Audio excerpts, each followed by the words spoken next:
wrong? What could go wrong? That's the name of this podcast. What could possibly go wrong? With a glass of bourbon in your hand. I got a bourbon of Mileman Green in my hand, single barrel, straight bourbon whiskey. Chuck, our guest, has gone with the Michter's Rye. Nice. I love that one. I got a little Woodford Reserve, which you call maintenance bourbon. I call that my maintenance bourbon. Jeez. So he's already gone to the maintenance bourbon people. You're obnoxious. I am.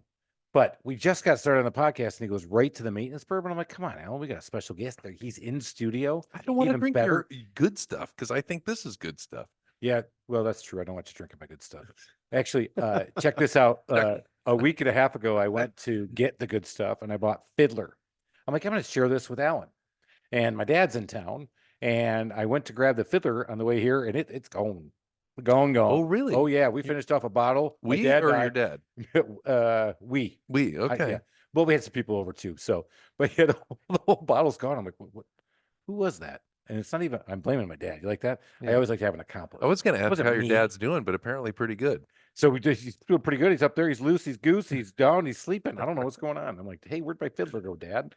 All right, everybody, we got a very interesting episode because, as you guys know, I have a remodeling and handyman business. Alan is in commercial real estate.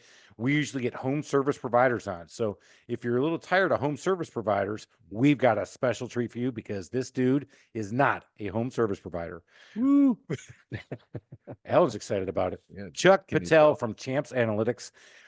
Welcome to the show. Thanks for coming on. He's also a neighbor and a friend, so I'm excited to have him in here. And he's in studio, our favorite. Hey, Chuck. Thanks for having me. Looking forward to it. Awesome. Chuck, so for everybody, let's talk a little bit about what Champs Analytics is so we get a flavor for what you do, and because that's a lot different than swinging a hammer and out there with my chow in and my jeans pulling all over my pants and going. Are you saying use small words, Chuck? Please. No problem.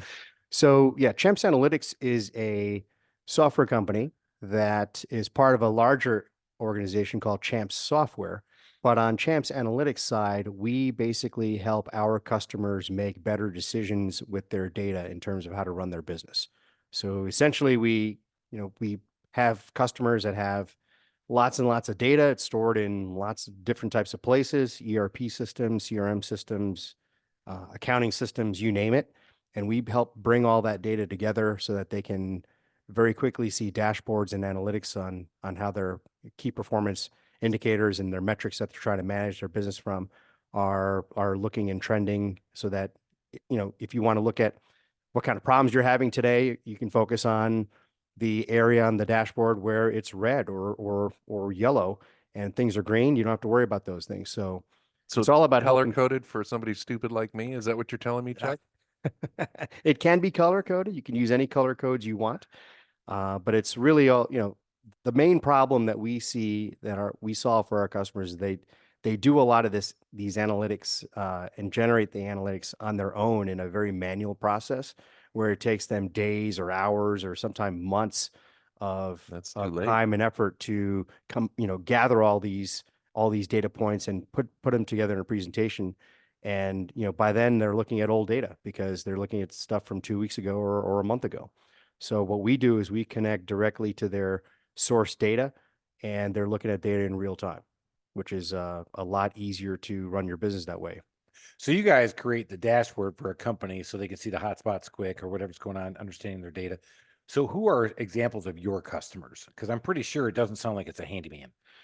No, our customers can be, they're typically what we call enterprise and mid-sized companies. So they're, companies that are, in the billions of dollars in revenues. We try to focus on companies that are in the, over $100 million in terms of, revenue size. So kind of like you. I'm a little short on the 100 million. I don't think I'm enterprise. I think, in fact, I think you do pro bono, Chuck. I mean, I'm just asking for Chris. I can definitely give Chris some help. All he has to do is ask. You know what? I will ask. Everybody, you could be 100 million if you actually had good data. Probably, actually, if I would have had this dashboard, I think we'd be rocking it. So, you guys, Chuck, go out there, get the dashboards, get into. So, you guys, this is very interesting because how long has this business been around? So I joined the main business, Champs Software, back in 2006. And what some of our greatest success stories are in the nuclear power industry. So we help revolutionize the way the nuclear power industry competes against cheap natural gas. So back, they had this thing called Delivering the Nuclear Promise about 7 or 8 years ago, and it was all about trying to combat, all the natural gas plants that are being built, because nuclear, as you know, is, or you can imagine, is super regulated and a very complex business. So you can have a nuclear power plant that has, that generates 1 gigawatt of power, right? 1,000 megawatts of power, or a gigawatt of power, and it employs 1,700 people. Or you can have a gas plant that, generates half of that power, but it only employs 100 people. So you can see how, when you look at the metrics of how to run those types of facilities, it's a lot cheaper to do it with natural gas. So one of the things that we did with the nuclear power industry, every nuclear power customer or utility in the U.S., North America, Canada, Mexico, and we've got some customers in Europe as well. They're all using our analytics to look at how they spend money on their preventative maintenance strategy. And our biggest case study success story was with Exelon Energy, where we helped them save $85 million every year going into the future for the next 30 years. So we probably underpriced that job. But Attaboy. Spoken like a Like a true true entrepreneur. entrepreneur. And not exactly. We left some money on the table, but Mm. they're having fun using it, and they're really just using our software. Yeah, you're talking big boy dollars, man. 85 million. I mean, Times every year. times every times single for the year. next 30 years. Yeah. Yeah. So you got into this, and that's what's interesting is that this company has been around before then. You got into Champ Software, but you eventually got bought into it. But these guys have been getting access to people's data and then providing dashboards, I got to believe, before the real rules of data and what's the word I'm looking for? Piracy, all that stuff that happens. Has it been a huge burden in the last couple of years to keep this going? Are you talking from a security standpoint? Yeah, like security, because hey, you're giving access to my data. I mean, in the 80s and 90s, 2000 early. Now, It's really not that bad. I mean, now that it's 2024, everything is SaaS related now, so people are much more comfortable with, bringing, using systems and having their data get exposed into the cloud and things like that. The nuclear power industry is a little bit different, though. They're very anal about that. They don't like having their data not under their security, under their thumb. I'm kind of glad to hear that. Yeah. So very few of them actually have their data running in the cloud. Our system is running in a very secure environment it's actually running under EPRI, which you may not be familiar with, EPRI, but that's the Electric Power Research Institute. So they're actually hosting the solution for the entire nuclear power industry on their secure environment. So you have to have some you can't it's not available via the web for, you or I to go look at that data. What's interesting though about that is, Duke Energy, Southern Company, Exelon, Entergy, all the big fleets, what's interesting about this business, and you're talking about security and data, they really love to share their results because of how they're saving money. Because in the nuclear power world and in the electric power world in general, they don't really have any competition, right? Southern Company basically has mostly a monopoly in their markets, right? They don't compete against Duke Energy because Duke has a monopoly in their markets. And so what's interesting is, because it's the nuclear power world, they really band together as an entire industry, because if somebody has an accident somewhere, it's not only a black eye for that particular station, but it's a black eye for the entire industry in general. So I think a nuclear accident's bigger than a black eye. yeah, well, a little bit. Yeah. Well, So it's a collaborative industry. it's trying to dumb it in down. terms of how they share data, in terms of how they are able to save money, they love to share their wins, and they love to share when something goes wrong, because they basically band together as it's an us against them type of mentality. And it's very interesting. They are absolutely open about sharing amongst their, private, group of fellow nuclear power reactors. That they love sharing that information. And so you guys are your Champs Analytics, Champs Software. You guys are the premier provider for this dashboard solution to all of them. In this particular case, yes, That's yes, but we nice. do have competition as well. With companies like Microsoft and all the other big players as well. But for this heard of particular them. They solution, suck. Nah, for, unless they th- sponsor us. for this They will. particular solution, we are the sole provider for the entire industry. Beautiful. That's nice. So, All right. so wait a minute. I got to ask. So if natural gas comes a knocking, can you take care of them too? Absolutely. Oh, okay. Absolutely. We don't turn away business. If you've got money and you want to solve a problem, we are more Man than after happy your to own help you. heart, huh, This is why Chris? Chuck and I are friends. When we met years ago, and I'm sitting here trying to grow this little handyman business to clearly a lot less than $100 million, I said at the time I'd do anything to anybody at any time. So yes, but Chuck says, "Hey, my doors are open for business. Let's That's go right. do it." All right, It's a more elegant way of saying what you said. that is true. Mhm. Well, again, 100 million, Chuck, Right. and then $100, Chris. So there's a big difference. There's a chasm there, my friends. Yeah. All right, let's talk about this software, and let's talk about the entrepreneurship route that you took. So you joined in 2006 as an employee. Yes, I actually have always been an entrepreneur. I got I learned a lot about software and software companies when I was a co-op at Georgia Tech. I basically had this job at this software company in Buckhead, and I worked there for 4 years while I was still a student, and I learned a lot of interesting insights on what makes a good software company and what makes a not so good software company in terms of how it's run just by being a co-op at that job. And after I graduated, I worked for another little small software company and did that for a couple of years. But I've always been an entrepreneur, even before college. Like I cut a lot of lawns and made illegal TV cable descramblers, and Nice. I didn't Statute of limitations. is Wait over. on, Yeah. wait on. Okay. And I- so Alan, Chuck and I did both go to technological colleges. Michigan Tech, Georgia Tech, very similar. It's pretty similar. Right, we're very similar, very similar. very close, very close. They both teach calculus, so They both have tech in their name. That's right. We have tech. All right. So back to you had this entrepreneur. I love. Actually, you could have made millions with that descrambler, or made tens of dollars. I don't know, but no, I because they're still making them. You know that, it's by the pretty way? funny. I learned it. I learned how to build them from my electronics teacher in high school. He's like, "Hey, you want to make a few bucks?" I'm like, "Sure." And we went into the back of Popular Mechanics magazine, if you remember that. Oh, They that's still have that magazine.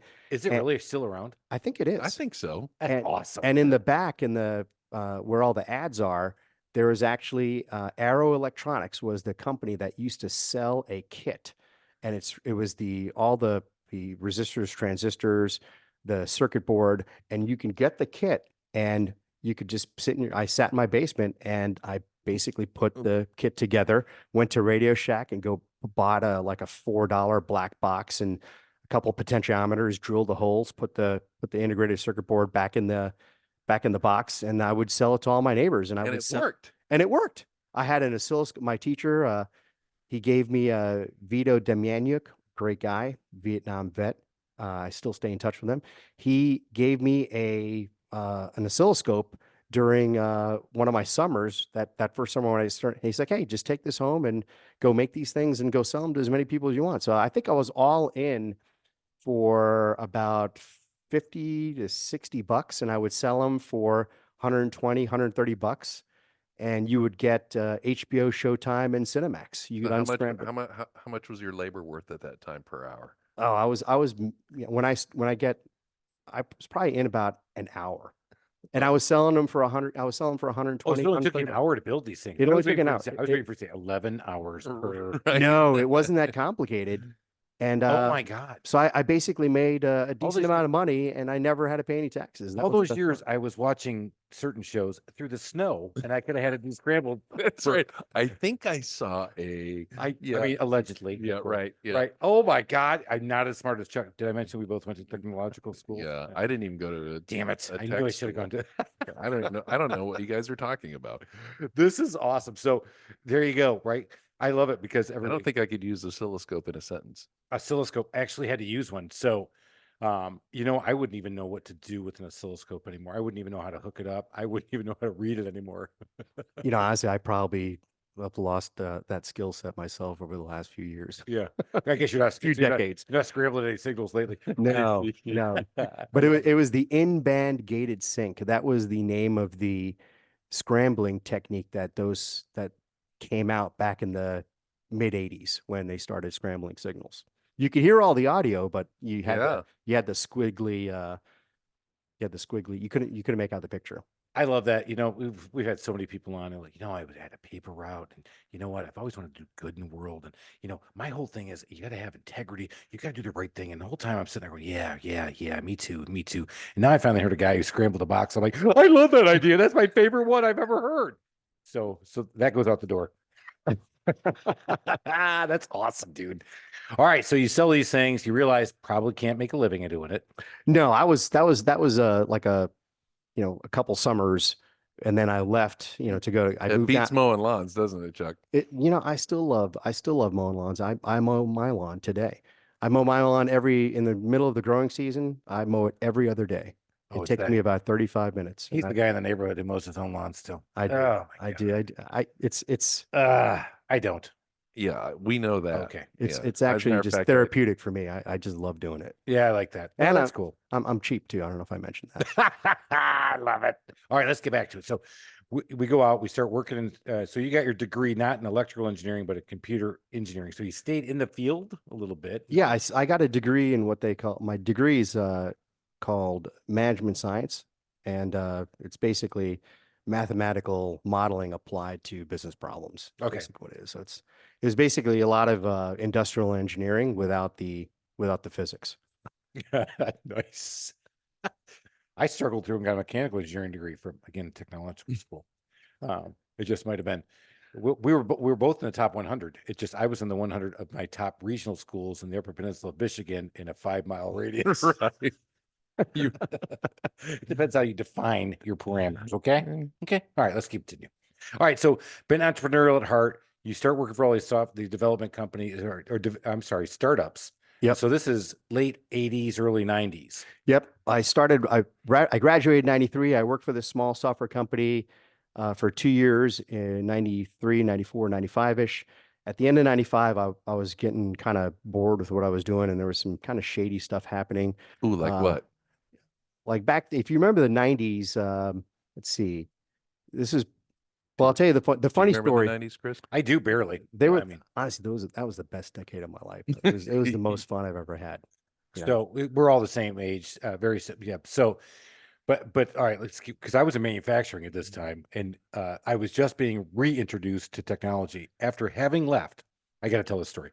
I'm getting my master's degree in North Carolina in mechanical engineering, and we are sending data and talking to people in England through this thing that you wrote, and you put his address in at edu. And you sent it, and it was this thing that we didn't even know what we were calling it, but we call it today email. Exactly. And somebody's like, hey, isn't that a great idea? I'm like, no, I'm going to go make parts. I'm going to be manufacturing. No, I'm not. Email. Who's doing that? No, screw that. So you had a chance on being on the cutting edge of email? I could have been Al Gore. I invented the internet. I could have, but no. I decided to go make parts, and then I get reintroduced to doing email later. We'll get back to that later. But this time, Chuck is living the high life in the world of. And everybody thinks today, it's like, oh, what did he do? Was he like a YouTube influencer? Is that what he started his business in? You go back to our age, and you're like, oh, was he in a .com startup? Dude, there was no such thing as .com in 94, 95. Nothing like that at all. Right. I wish there was, because it would have been more fun. I think so. We'd be doing this podcast on our yachts. I think that'd be better. We would have flown in on our yachts, we would have flown in and then taken a helicopter to our yachts next to Ellison and Gates. Well, Gates won't have one, but Ellison does have one. And I say their last names like I'm big buds with them, but we're all techie people. The fact that you know that one has a helicopter and the other doesn't I know Ellison is Hell yeah. is telling. It is. I'm not jealous. Just a little. But it was an interesting story. So I work for this small little software company, and I've got a bunch of my fraternity brothers working there with me, and I really wanted to, I had an opportunity to participate in the 401k, And I was trying to get my buddies to do the same thing. And they're like, and they wanted to, we didn't make a lot of money at the time. But we were young and things didn't cost as much. And we were just having a lot of fun. But I'm like, hey, we really need to participate in this 401k program. So I got them to all do it. There was like 4 or 5 of us. So we get our first statements, and,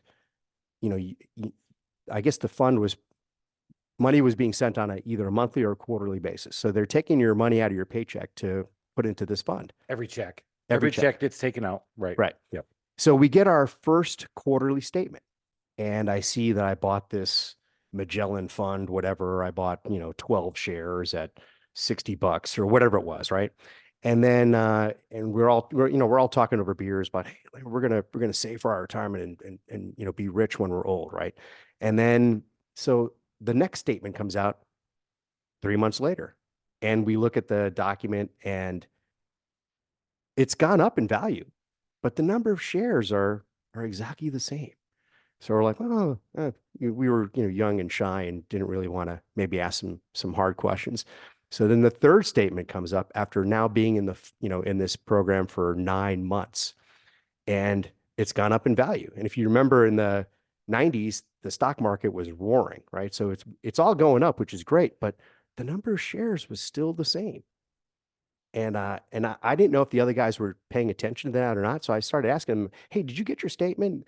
And they're like, yeah, did you, are the number of shares the same as the original statement and the previous one, the middle one? And they said they weren't really sure. And they looked at it and go, yeah, it's the same. I'm like, dude, we should be having more shares. So again, back in the 90s, what was happening was the owner of the company was basically, utilizing those funds, and he was using it to pay the light bill or something. And that kind of soured me a little bit. And I ended up leaving that company and ended up working for a couple of my buddies. And we started a company. We started a consulting company in the software world. We did management consulting for customer relationship management systems, which is basically the same type of software that I was working with in my co-op job at Georgia Tech. And so we started that, and we did really well. And we sold the business after growing it to about 38 people, and we sold it for millions of dollars in 1999, right in July of 1999. So we had a great 4th of July party that year. It was a lot of fun. And perfect time, going back to it, perfect time to have sold, right? Oh, absolutely. Because the dot-com bubble came and it blew us all out of the water in 1, 2, well, actually 2001, 2, yeah, right around there. So it seems 2001, like, yeah. yeah. And what was insane was the company that bought us, they were absolutely moronic and overpaid. And it was funny. They proceeded to run that company into the ground. So then I ended up leaving there, and I went to go work for another software company that I was basically selling that. So I was working for a consulting company that we ended up buying or selling that business to. And then I ended up working for the software publisher of which we were doing that consulting for. So I was able to kind of jump out really quickly and get into this company called Sales Logics, which is one of the leading CRM vendors of the mid 90s. And I worked with them for about 5 years, but it was basically a job, and it was a great job, great company, great people. But we were literally getting our ass kicked by Salesforce.com. And they were not only beating us, but they were stealing our lunch money and beating us with it. It was Right. It was hard to compete against them. And It was so funny because it was Siebel, and then at the time, Mhm. and this guy goes, Mark, I should know his name too, because he has a jet and a boat and a yacht now, and he goes to start the Salesforce. You need to give up the jealousy. Really? Yeah. That's been after this many years. This old dog It's doesn't eating you inside out. Oh, it just kills me. But I love it. No, but he started that, and it was the cheaper version of Siebel. And hey, we're gonna be Siebel to the masses. We're gonna be Siebel to the little guy. And you look at him now at Salesforce, like you said, they came in the lunchroom and they said, "Hey, Siebel's the bad one," and then they took your lunch tray and just whipped you over the head with it. Yep, Mark Benioff used to work. Benioff, that's it. We used to work at Oracle along with Tom Siebel. So Siebel was he really presented himself as the enterprise player, right? The big dog. And I'll tell you a funny story. We were at a conference in Chicago. And this is probably, let's see, what year was it? It was probably like 1997 or 1998, right? It was maybe 1999. And there was all this buzz about Salesforce. And back then, the internet wasn't as viable as it is today, right? If salespeople with their CRM software, they would have it running on their laptop. They'd go do their meetings or presentations, whatever, and then they'd go back to their computers, right? And they would open up their laptop and plug in their notes of what went on with meetings, schedule their follow-up calls, all that stuff, and update their opportunities, update their pipeline. They'd all do it on their laptop because the laptop had a piece of software on it. And then at the end of the day, they would plug in the phone line into the laptop and sync that up with the main database somewhere at corporate, right? So we made a product called SalesLogix, which did exactly that. It was not a web type of product. It was what they call a client server. Which everybody, if you're listening now, you're like, what a moronic move. No, hang on, man.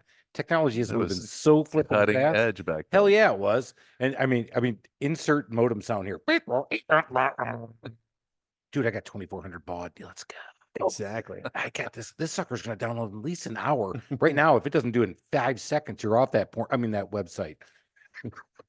So the funny thing at this DCI trade show, there was my boss, Pat Sullivan, who founded SalesLogix, Tom Siebel, this guy, Norm Francis from Pivotal Software out of Vancouver, and Mark Benioff from Salesforce. And they're all sitting at this panel, and there's probably 500 people in this gigantic hotel ballroom, right, attending this conference. And they're all talking about the future of CRM, customer relationship management, what the industry is going to do, how software is going to solve problems for sales and marketing and customer service organizations. And my boss, Pat and Tom and Norm, they're all having these conversations, and nobody's asking any questions about Salesforce, or nobody's asking any questions of Mark Benioff. And finally, 45 minutes goes by, and somebody asked a question, and somehow the question got to Mark, and Mark was like, hey, he kind of chimed in and said, I want to answer this question. And by the way, he was sitting at the end of the panel. So there's 4 guys in a row at a table, right? And he's sitting on the left-hand side, and he basically looks down to the other 3 people, and he goes into the microphone, and he says, in his mic, and he says, in the next 10 years, all of you guys will be dinosaurs. Your companies will not exist. Whoa. Salesforce.com is the future. And it was total mic drop. Not only did the mic drop, but it's almost like they opened up somebody dropped halon into the room, and it just sucked all the air. You could hear 500 or almost 600 people gasp at something that it just seems so out of the, way out there and almost moronic for him to make a statement like that, because there were some legends on the stage there with him. And it was, you know what? He was 100% right. All those companies are gone. So you look back on that as an entrepreneur, right? And the guy who took a chance, because he started this thing, he split off, he goes off and goes, I'm going to do this. I'm going to be the sales CRM system to the masses. And he did it. And when this happened, you think about what he just did there, right? Especially to have the guts to do what he just did and pull that off on the stage. Obviously, he has some serious cojones. I mean, that's back to entrepreneurship. He was sick of hearing them talk about stuff, and finally just went, I'm just going to shut this down. Yeah. And if you Google a picture of the Salesforce.com tower in San Francisco, you'll kind of see it. It kind of looks kind of like him. Nice. He might not have been the nicest person in the world, but he definitely had some cojones, man. He pulled it off. So, all right. So let's get back to Chuck's story. So Chuck gets to see this. And then after all these entrepreneurship things, after making millions, had a chance to go, but I think something might have happened after he sold. Were you married yet? Yes. Aha. I was married. And those women. Still am married. Yeah. It still is married. They're addicted to cash flow. So you're like, hey, babe, let's just go to the beach and retire. No, we got work to do, Chuck. It wasn't millions for me, that's for sure. I wish it was, but it wasn't. But it was still a nice payout for, being 30 years old. Yeah, no, right. No, it's a great call. You're right. So you go off, and we go back to this, and we got off this because you went to Champs as an employee. You're like, wait a minute, I'm really not an employee, man. I was an entrepreneur. You were very quick to go there, and I love that. That's the mark of an entrepreneur. That's what I remember when I first met Chuck. I was like, did you start this? And honestly, I did not remember that he didn't start it, because when I met him, he had what we talked about, those common traits in entrepreneurs: problem solving, troubleshooting, stick-to-itiveness, persistence, tenacity. He had all of that. You're like, no, dude, this guy is not a corporate dude. But you went and took a job. Yeah, well, it was an interesting. I worked for Sage for 5 years, and in 2000, at the end of 2005, I was there from 2000 to 2005. At the end of 2005, I really wanted to get back to being an entrepreneur after, having Salesforce just be beating my ass time and time again. And, what's interesting is my wife, her father, my father-in-law, had this software company called Champ Software, and it's been around since 1976. And I never really knew what they did. I just knew it was software for, maintenance and operations for, nuclear power plants, steel mills, food processing companies. It was pretty nebulous to me. And so I was talking with him about it, and my father-in-law is a great guy, and he's like, "Hey, I want to get out of doing this. I got involved with data and analytics towards the end of my time at Sage. I thought that was the next new wave, and Sage wasn't really doing a whole lot in there. And I wanted to get out of the CRM game and get into something new. And being an entrepreneur and talking to him, he said, "Well, why don't you just come out and why don't you set up a partnership with this company called Click, which is still around today, and just do what you were doing, prior to Sage when you were at Global Technology Partners, become a solution provider with this Click technology, and just do it under the Champs umbrella." I'm like, what a great idea. So while I was able to do that, as I was winding down my time at Sage, I had really good relationships with some of my customers. And I said, "Hey, look, I'm going to be doing this in the future. Would you be interested in becoming a customer of this, or moving some of your business over to us?" And they said, "Yeah." So I was able to join Champs, create this Champs Analytics brand, if you will, under the Champ Software umbrella. And I was able to bring, 3 or 4 customers with me. So I was able to actually instantaneously have some revenue stream to start out. And we started out doing CRM and analytics, where it was mostly CRM. It was probably 90% CRM and 10% analytics. But then over time, we weaned off the CRM, and now we're 100% analytics. We don't do anything CRM related. Where did you learn your sales skills? I learned it. I learned it the hard way. That's actually a really good question. I went through a lot of sales training when I was track, younger. by the way, Chuck, and who asked the best question, and you just went, "Hey, that's a really good question." So done. right now, Alan's 1-0. I'm like, that's crap, but okay. Yeah. So, No, it is a good question. All right, I want to in hear this it. case. working for some software companies, you definitely get exposed to lots of different types of sales training. And I've been exposed to several different types. They all have the basic backbones are all pretty much the same. But while I was at Sage, I learned, we went through solution selling. You've probably heard of that.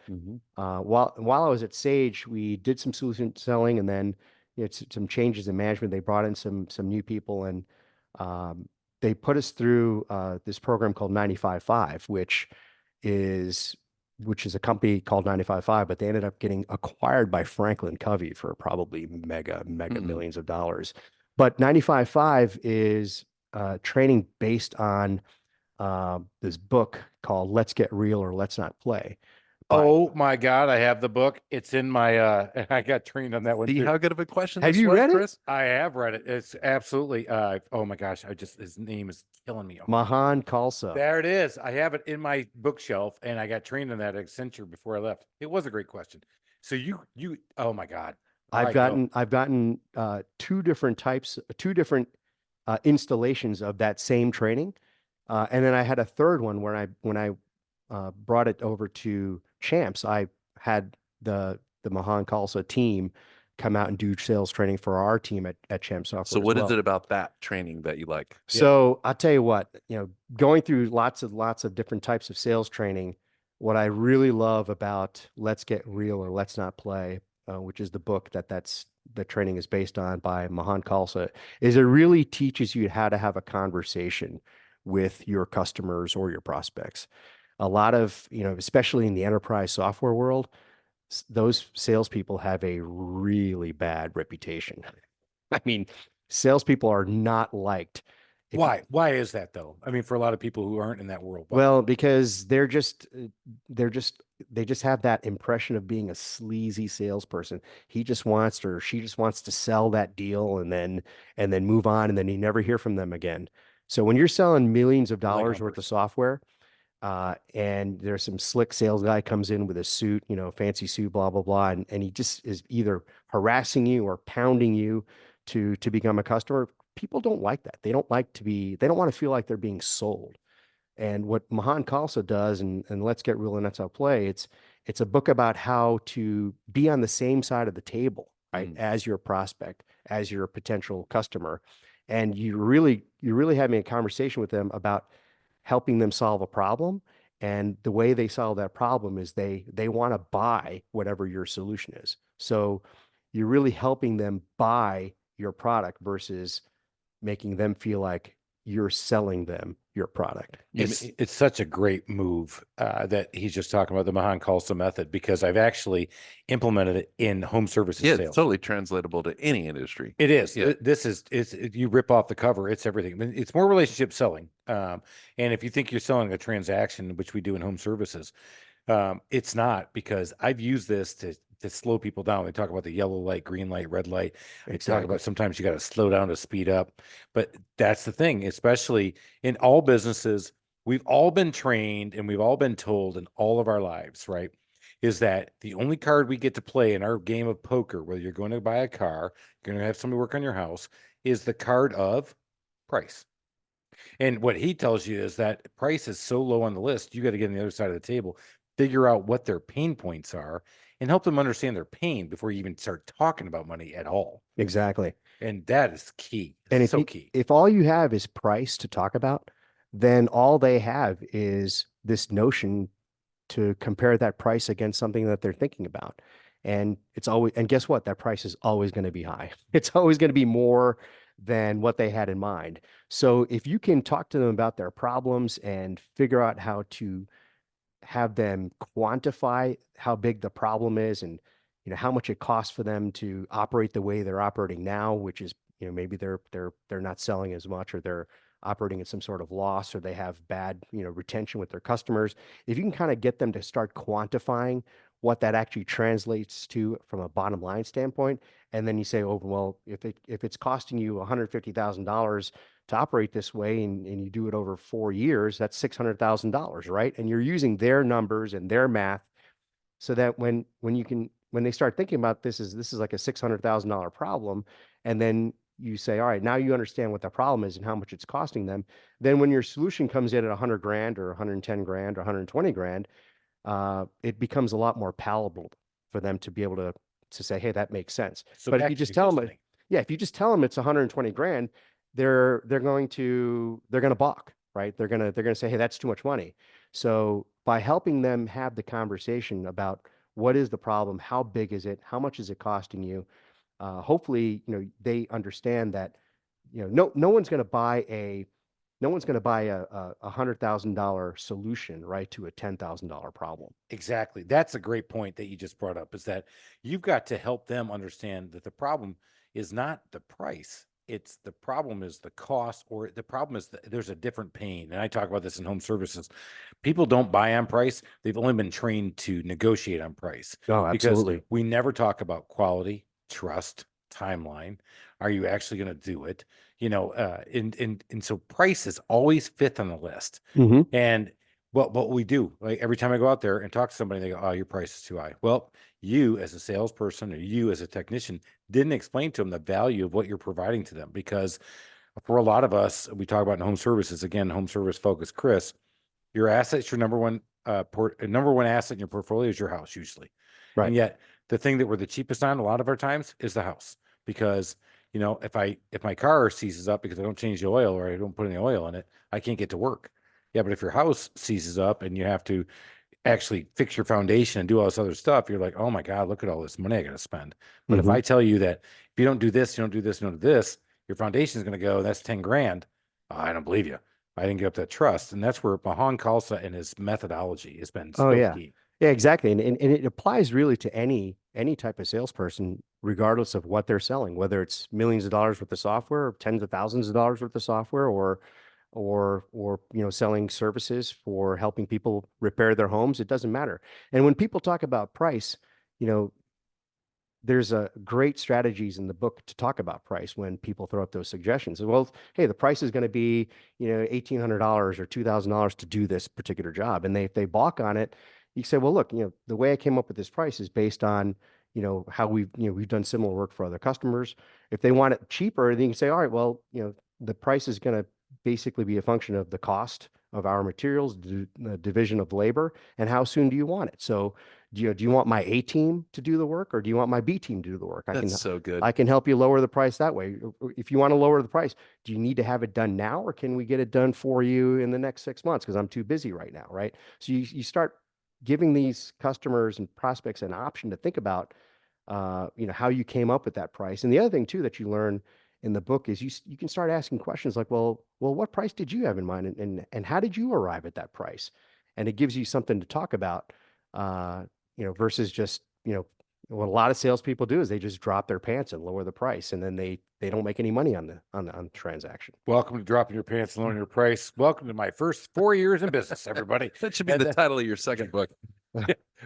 Why not to drop your pants and lower your price, and why to I actually just want to pull my pants up. I know, right?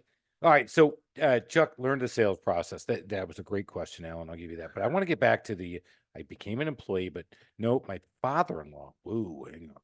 I'm in with the wife. You're gonna have to stick with her. But he's stuck with her. I'm proud of him. Good job. Way to go. Still sleeping in the same bed with her. Good job. Way to go. Me too. Ish. No, I'm kidding. All right. So you started this thing and you got this thing growing, but you guys got into this business, but you were still thinking entrepreneurially, is that I can do more with it. And one of the things we talked about before we got started was your father-in-law bought this business off a bunch of guys who probably weren't the best, most trustworthy people in the world. Well, they were, the Business Champs software was created in 1976, and it was really a nuclear power construction engineering company. And so we basically had, and it wasn't called Champs at the time. It was called Systems Consulting Group, or SCG, or something like that. And basically what that company did was it had a bunch of mechanical engineers, chemical engineers, electrical engineers. And during the renaissance of, the nuclear power construction that was going on in the 70s and 80s, we had 200 people in the company, all engineers. And we were just basically a body shop of just schlepping engineers around that were needed during all the, there was probably about 40 or 50 units being built at the same time. So we were just providing, engineering services and engineering people to those various construction projects. And one of our customers, which is Scana Energy, they basically said, "Hey, we've got all these spare parts and all this equipment arriving, motors, valves, pumps, etc. It's a pretty complex environment at a nuclear power plant." And they basically said, "Well, we don't know how to manage and track all this stuff." And they asked us, "Well, what do you want us to do with that? We're just a bunch of engineers." I said, "Well, we need to figure out a way to track this and manage it and make sure nothing gets lost and blah, blah, blah." And we said, "Well, do you guys want us to write you some software to do that?" And they're like, "Yeah, I think that's kind of what we're asking you guys to do." And that became the genesis of Champs software. And Champs actually stands for Computerized History and Asset Management Planning Systems. That's where the name came from. I had no idea it meant Me that. either. I just thought champ. Woo, champs. I'm a champ, baby. Yeah, well, we like to think that as well, but that's where the name came from. And from that conversation with that customer was born this whole new company. And we still provide engineering resources, but really the company transformed into a software company. We started writing all this software, and nobody in the world was doing this. So we were actually the pioneers in the space. And the only companies that could really afford it at the time were these big utilities. And back then, if you remember, it was mainframes. So it was punch cards and mainframes. So it was written in this, it was written in some really old technology. It was the best technology available at the time. COBOL. Yep. Isn't it amazing Coded in it. how many great business stories somewhere in their past, it was a customer or an employee or just some sort of pivot away from what you originally thought you were going to start.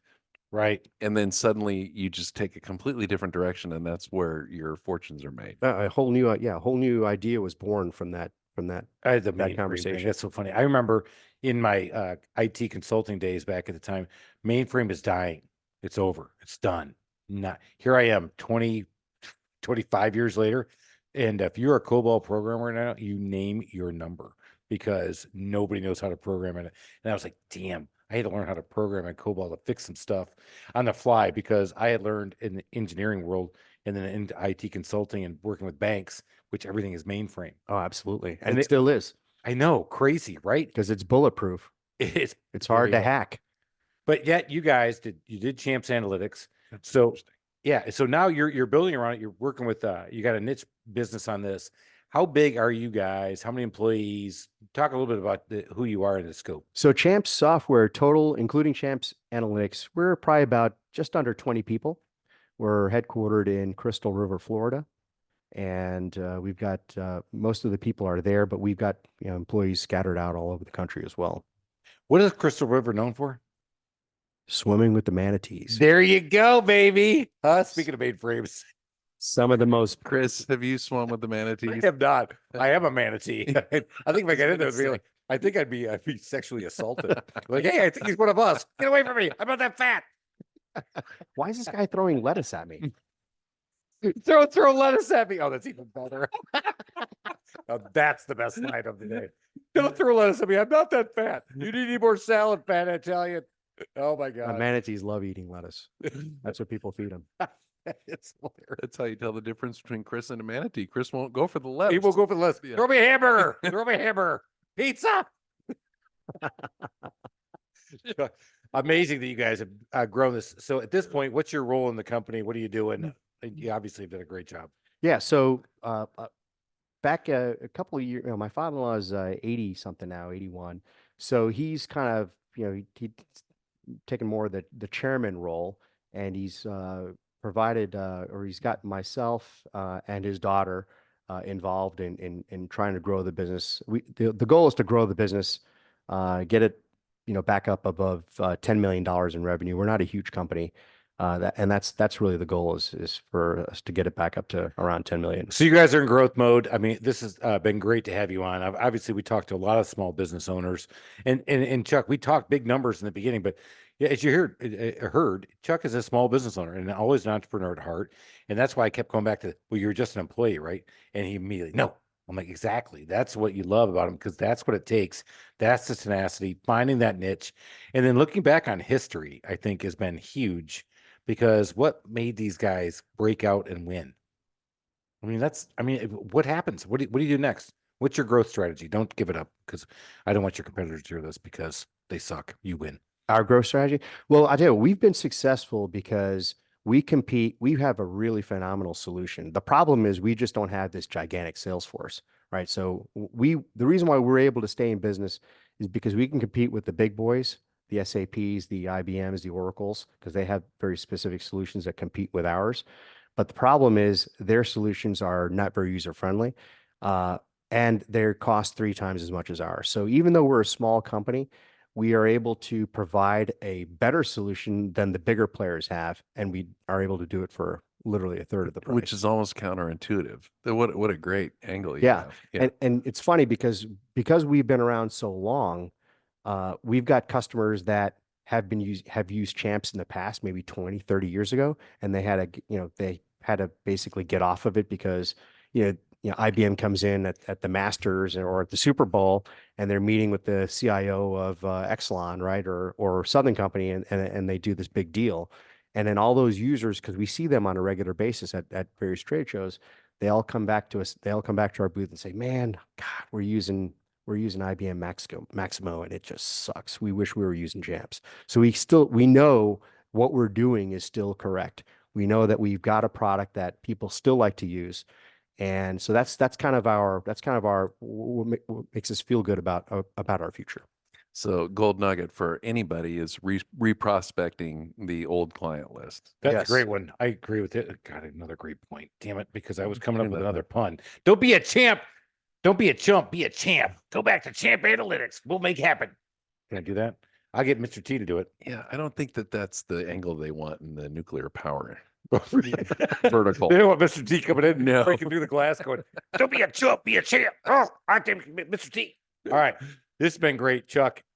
This is a great story. Again, very different than a lot of people we've had on here. However, very I'm similar. blue. It was awesome. I know it was. Yeah. I know we ran out of time, but this has been phenomenal because you talk about it, and a lot of people don't understand. Every business is different, but yet every business is the same. Mm. And Oh, so you got to absolutely. find them, right? You got to find the breaks. You got to find the breakouts. You got to find what makes things happen. Sales process. Sales process in this case, human development, human capital, developing your product, reprospecting. Great point. It's been great, but Chuck, we can't let you go without talking about. We've already talked about one great book.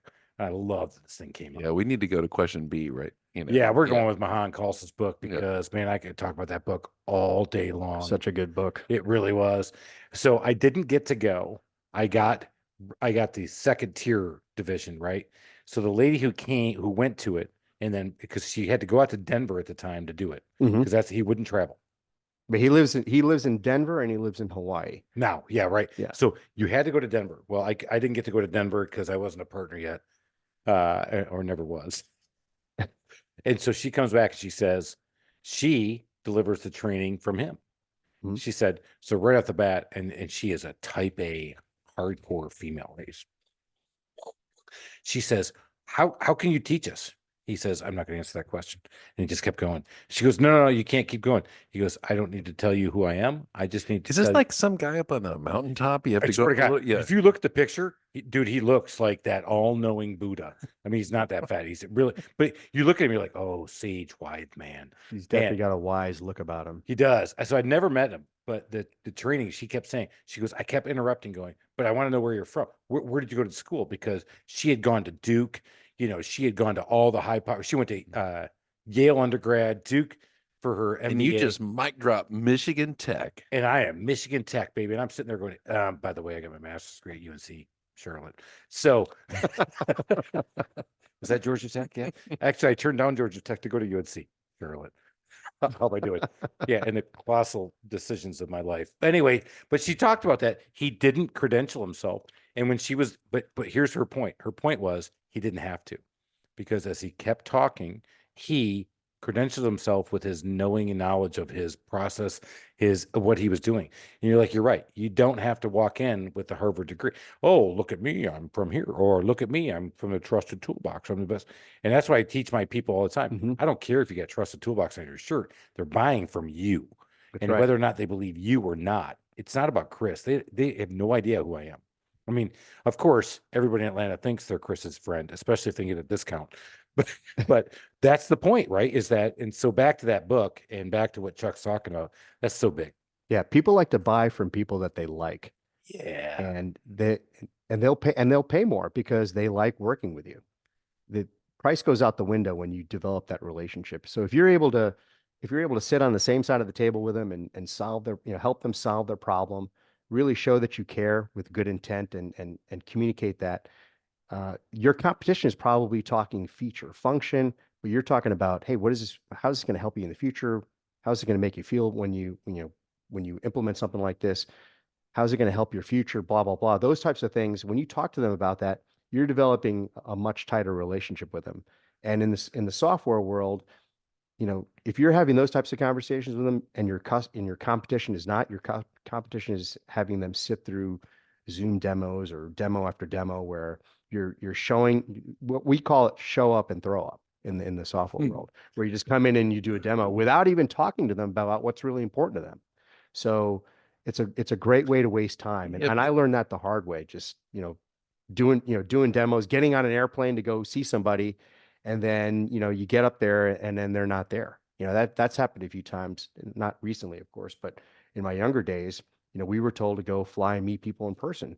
And yeah, we set an appointment. We're, 2 weeks in advance, and we go out there and meet them. And they're like, oh, they didn't have the balls to say, yeah, I'm sick today or I'm traveling this week. So that's really a nice way to basically say you're not really important for us to meet Yeah, with you right people now. want to feel important and they don't want to get screwed. And so Exactly. the second they feel like you actually understand their problem, Right. they're less worried about being screwed. Exactly. It's just like And going to the doctor. You know, if you go to the doctor and you say, "Hey, I'm feeling, I'm feeling a little ill," and the doctor just looks at you and says, "Well, take 2 of these Tylenol and come back the next day," you're not going to feel good about it. But if you go to the doctor and the doctor spends time with you and he's sitting there asking you questions, and what did you eat? What caused this to happen? How long has it been going on? He pokes you a few times, and does it hurt when I do this? Blah blah blah. He's probably trying to figure out what's going on with you, right? Not my doctor. I yeah, just want Percocet. yeah, Chris, What? don't, Chris, don't poke anybody. Yeah, well, I'm not going to poke, but I don't want that doctor either. I'm like, dude, just prescribe the Percocet. I'll be back in a couple of weeks. All right. Kidding. For All the right. refill. All right. Just put me on auto refill, will you, doc? All right, baby. All right. What's the favorite feature of your house? I would probably think it is the deck that we had installed a couple years ago. Nice. Don't ask Helen. I didn't do it. You know where I was going. I know. Did you trim the bushes? to old- make it look that's- bigger. Let's make it look Uh, bigger. all right. Favorite. All right. So you're out there and you are in the marketplace. You're out there doing whatever you're doing. Alan and I happen to be customer service Freaks. Thank you. What is a customer service pet peeve of yours when you're the customer? Probably, and this has happened a lot of just not getting the follow up. When you're calling different types of folks and you're doing a project and they're just, I don't expect people to, call me back immediately. In my world, in my voicemail, if you leave me a message, I'll basically give you an SLA. I'm gonna call you back in 4 business hours. I try to do that as much as I can. But just, getting ghosted and not being responsive, especially when you're spending a decent amount of money with a particular vendor, that's a real pet peeve of mine. 4 business hours. So that means if the call came in at 3 p.m., you're calling them by 10 in the morning. Is that how that works? Well, if they call at 3, I'll probably call them back before the end of the day, but 10 the next day for sure. That's so funny because my cell phone says if you're calling for Trusted Toolbox business, call the Trusted Toolbox because this SLA ain't happening. You want to hear from me? You can text me, bro. Yeah. You can email me, but I asked just because it's so much. Yeah, a lot of the pet peeves, the common theme has been communication, and it's 100%. getting more and more and more. And so we're sitting around the table and we're talking, and we're obviously not 30 anymore, but 30-year-olds are becoming customers of everybody. And we're like, wow, what do we all hear from our parents? Well, you guys are lazy. What do their parents say to them? Well, you guys don't are lazy. What are we saying about our millennial? Mhm. They're lazy. They're not. And what I've done is I've just been out in the field training a new sales guy. I was on a millennial day. I was like, oh my God, they're either millennial or 1 foot in the grave, which means they're 1 year older than me. And the millennials, when you're talking to them, they just want it. They don't know what they're talking about. Number one, they watch it on YouTube. This guy sends me a thing. He says, well, I saw this guy on YouTube. He said he could fix this. I'm like, yeah, you can't. I mean, you have 4 pillars. You happen to be in Highlands. These pillars are old. You didn't take care of them. You can't say all that stuff, but you have to educate them. But they're coming on. But here's what they But want. they'll receive it? The communication? Yeah. No. Okay. They will a little bit. But I'll tell you what, we left him at 1, at 3. We're in our next appointment. 2, we're on our second appointment. He'd already texted the guy I was with, my sales guy that I was training, saying, oh, here's another one. I said, this guy wants to hear from you tomorrow morning. I said, if you don't talk to him or email him tomorrow morning, you will not even have a chance to explain to him that perhaps we can, with financing, we can do this thing the right way. Mm-hmm. Yep. But communicate with him tomorrow. And he did. Now, will we win the job? Maybe yes, maybe no, but we never would have won if we did not get back to that guy. We saw him at 1 o'clock on a Friday, and my guy got back to him on 8 a.m. Saturday morning. That's not but that's the expectation. And so back to following up with people, that's so huge. Yeah, and especially millennials. I mean, even ourselves. I mean, we're addicted to these phones, right? So we live in an instant gratification world. If I want to look something up, I can look it up. And when I text somebody, I expect them to text me back right away. So I think texting has actually become even in our world, in the software world, I can call some of my customers, but they actually prefer to text them, and the response is much faster with texting versus versus email, or definitely faster than leaving them a voicemail for sure. Yeah. Again, social media, video all day long, but communication, millennials, it's texting. Yeah. Again, I talk to people our age a lot, and you still hear this from guys. I'm a phone call kind of guy. I'm like, yeah. But you text to set up the call, Yeah, right? exactly. All the Yeah. time. Yeah, Right. yeah. In fact, I said, text me when you're available. Don't call me. Just text me when you're available because I don't know where I'm going to be. Right. And exactly. But I just did this to somebody who goes, I'm a calling kind of guy. I said, I'm kind of a texting kind of guy. I said, so maybe I should just turn my back to you and start texting. I said, all right. Last question. Chuck, this has been awesome. Give us a DIY nightmare failure. It's supposed to be DIY. a story, not a failure. But Oh, I'm sorry. You just cut to the chase. I do. Because All right, we want body parts. And, yeah, but we definitely we don't want to hear death again because I said that and then Yeah. shit. It was a death story. I'm like, okay, didn't want that one. just I was a little spurting blood. That's it. Yeah. No death. All right, I've got one that pops to mind, and this is probably one that most people have probably experienced. So I was trying to do some crown molding work on my own at home so hard. the first I time, think upside down and and backwards. that just totally destroyed my mind. I something that should have taken And here's a guy. something that should have software taken for 2 hours The nuclear industry took me 3 days to do. Yeah. probably should have done a couple black boxes, descrambled some shit for people that had this dude come over to Yeah. crown molding. Yeah. Because I would have paid you to do that, and I would have put your crown molding up. It wouldn't take me that long. Yeah. But then again, we're sitting in my basement. We're doing this because that's where we are, just two clowns in the basement, according to YouTube and one of the guys who talked about us. You're still suffering from that, aren't you? You know, a little bit. You know what? I don't have was the one who got vendettas. mad, and you were like, no big deal. And Oh no, I'm suffering. yeah, okay. Yeah. Oh, these two clowns, all they do is sit in their basement and talk to other people. They I'm think like, they're yeah, well, funny. actually, and we do think we're funny, and we really are. But yeah, and if you look around, you'll see two-part crown sitting here, boys. And I rocked it. Big Daddy did it. He did. It looks Yeah. good. It Yeah, looks really thanks. good. Yeah, but That's what Putty will do. yeah, and a lot of paint And a paint, caulk and paint. That's funny. But you're right. Crown molding is upside down backwards to those.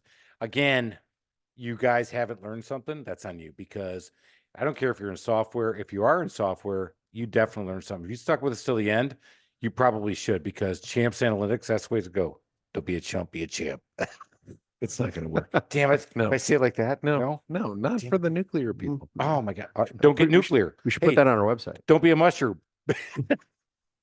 Oh, that's the worst. Oh, I know there are going to be some people that are afraid of nuclear, but I just want to make this one point. Commercial nuclear power in America has killed 0 people. how about that, everybody? There's a tagline. Long story We haven't short, killed anybody. my father, we moved to Washington just so my dad could help build a power plant out in the state of Washington. His best friend was one of the very first people in the 1960s that was trained in nuclear power at the University of Wisconsin. I've never been afraid of it. I understand it. And you're right. It unfortunately gets a really big black name because of all the crap that went through. You know, like Chernobyl. Yeah, but is it here? No. All right. And so, give me the other one. Go ahead. 3 Mile Island. Oh my God, so bad. It was horrible. Can't believe that. We can't have another 3 Mile Island. And nobody died from 3 Mile Island. Oh, that's right. That's right. Do people have an extra testicle Well, from 3 Mile Island? you know, I What's don't know wrong with that, 3? but actually, I'll take one. All right. And on that note, everybody, we're out of here. Go get 3. Hey, Champs Analytics, go figure it out. You will not have 3 testicles. You're going to love this show. We're out of here. Bye. Thank you, Chuck. Thank you.